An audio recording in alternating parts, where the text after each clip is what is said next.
नमस्कार मंडळी. या अगोदर मी बऱ्याच मोदकाच्या रेसिपी दाखवल्या आहेत, जसे की उकडीचे मोदक, गुळ फुटाण्याचे मोदक, दुधी भोपळ्याचे मोदक, रसमलाई मोदक, तळणीचे मोदक, असे एक ना अनेक मोदकाचे प्रकार आपण पाहिले. पण आज ना आपण अगदी वेगळा हटके मोदक बनवतोय आणि तो म्हणजे बटाट्याचा मोदक. हो, अगदी बरोबर ऐकलेत बरं का तुम्ही. बटाट्याचा मोदकच बनवतोय.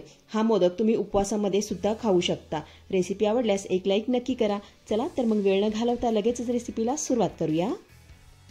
त्यासाठी इथं मी मध्यम आकाराचे 2 कच्चे बटाटे घेतलेले आहेत. हे बघा. तर सर्वात अगोदर ना यावरची आपण साल काढून टाकूया.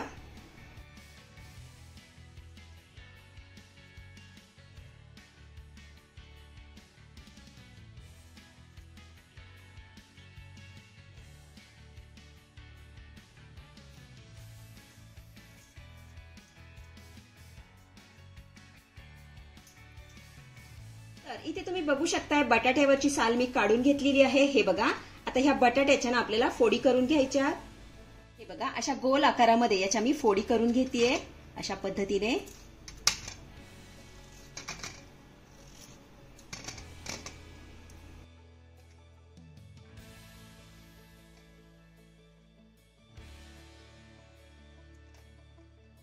इथे आपल्या बटाट्याच्या फोडी करून झाल्यानंतर हा बटाटा ना आपल्याला 2 ते 3 पाण्याने स्वच्छ धुवून घ्यायचा आहे. म्हणजे यामध्ये जे काही स्टार्च असेल ना ते सगळं निघून जाईल. त्यासाठी एका मोठ्या भांड्यामध्ये ह्या फोडी मी काढून घेतेय. यात घालूया भरपूर असं पाणी.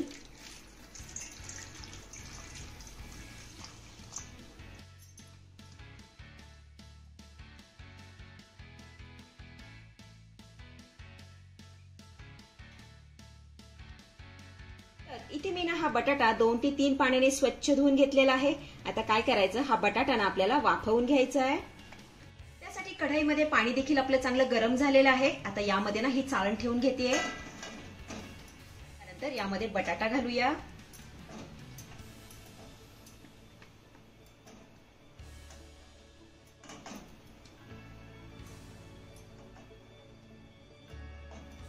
त्यानंतर यावर आपल्याला झाकण ठेवायचं आहे आणि हाय फ्लेमवरती हा बटाटा आपल्याला 5 मिनिटं चांगला वाफवून घ्यायचा आहे.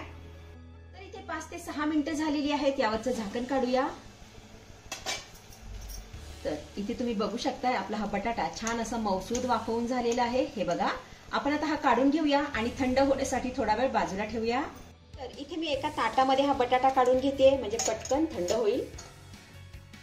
इथे आपला हा बटाटा पूर्णपणे थंड झाला की काय करायचं, याला मॅशरने ना छान असं मॅश करून घ्यायचंय.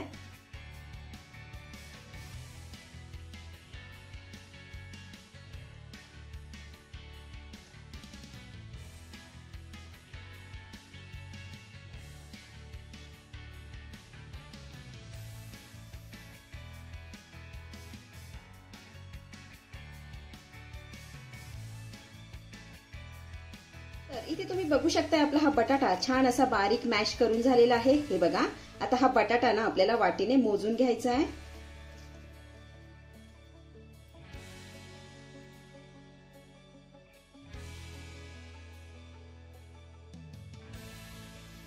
हे बघा, बरोबर 1 वाटी आपला हा बटाटा झालेला आहे. आपण आता हा परतून घेऊया. त्यासाठी पॅन मध्ये मी 1 चमचाभर साजूक तूप घालतेय. मॅश केलेला बटाटा ना आपण यामध्ये घालूया.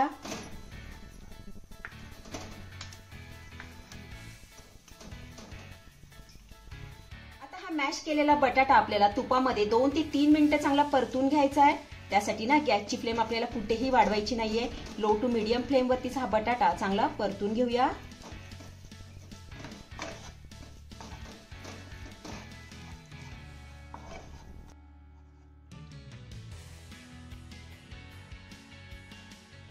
तर इथे हा बटाटा मी छान असा खमंग खरपूस असा परतून घेतलेला आहे. बघू शकताय मस्त असा खव्याप्रमाणे दिसतोय. हे बघा. आता यामध्ये घालूया अर्धी वाटी पिठी साखर. आता ही घातलेली पिठी साखर ना आपल्याला चांगली मिक्स करून घ्यायची आहे.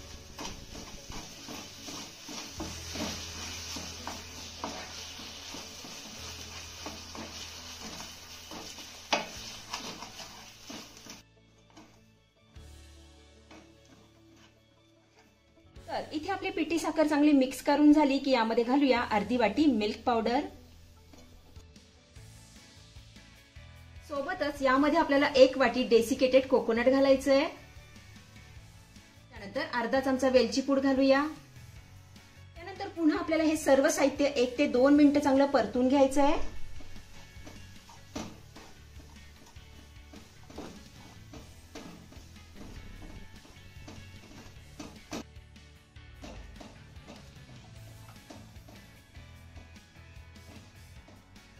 तर इथे मी ना हे सर्व साहित्य चांगलं परतून घेतलेलं आहे. हे बघा, आता आपण गॅस बंद करूया.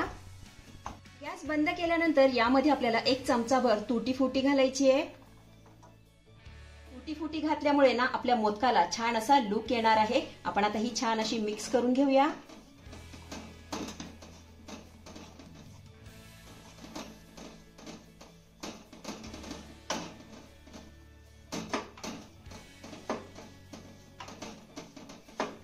तर इथे आपली तुटी फुटी चांगली मिक्स करून झाली की हे मिश्रण आपल्याला काढून घ्यायचं आहे आणि थंड होण्यासाठी थोडा वेळ बाजूला ठेवायचं आहे.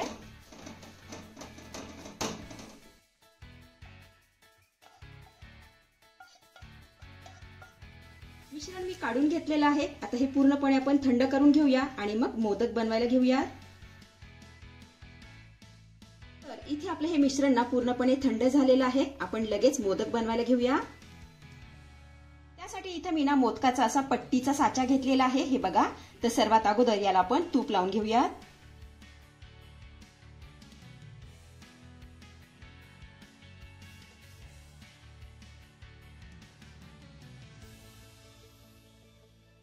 साच्याला तूप लावून झालं की ह्या साच्याना बंद करून घेऊया आणि तयार केलेलं मिश्रण यामध्ये भरून घेऊया. हे बघा, असं दाबून यामध्ये आपल्याला हे मिश्रण भरायचं आहे, म्हणजे मोदकाला छान असा आकार येतो.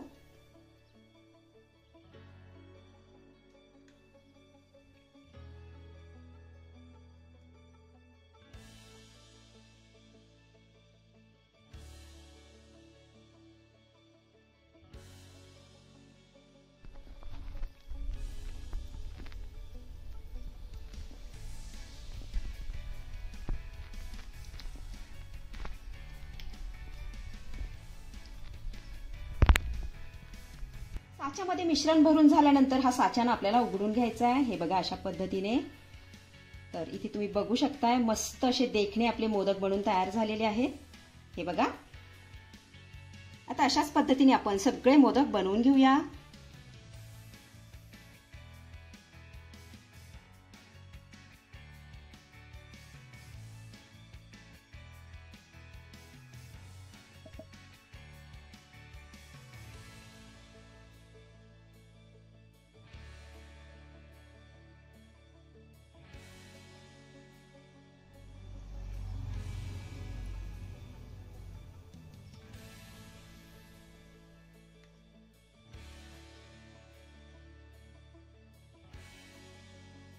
तर इथे आपले सगळे मोदक बनवून तयार झालेले आहेत. हे बघा, खाल्ल्यानंतर कळणार देखील नाही की आपण हे बटाट्यापासून बनवलेले आहेत. एवढे चवीला जबरदस्त लागतात. अतिशय साधी आणि सोपी रेसिपी आहे. नक्की करून बघा. तर मंडळी, कशी वाटली आजची रेसिपी? आवडली आहे का तुम्हाला? आवडली असेल तर लाईक करा, शेअर करा, सबस्क्राईब करा आणि हो, शेजारीच असलेलं घंटीचं बटन दाबून ऑलवर क्लिक करा, जेणेकरून माझ्या येणाऱ्या नवीन नवीन रेसिपींचं नोटिफिकेशन सर्वात आधी तुम्हाला दिसेल. धन्यवाद.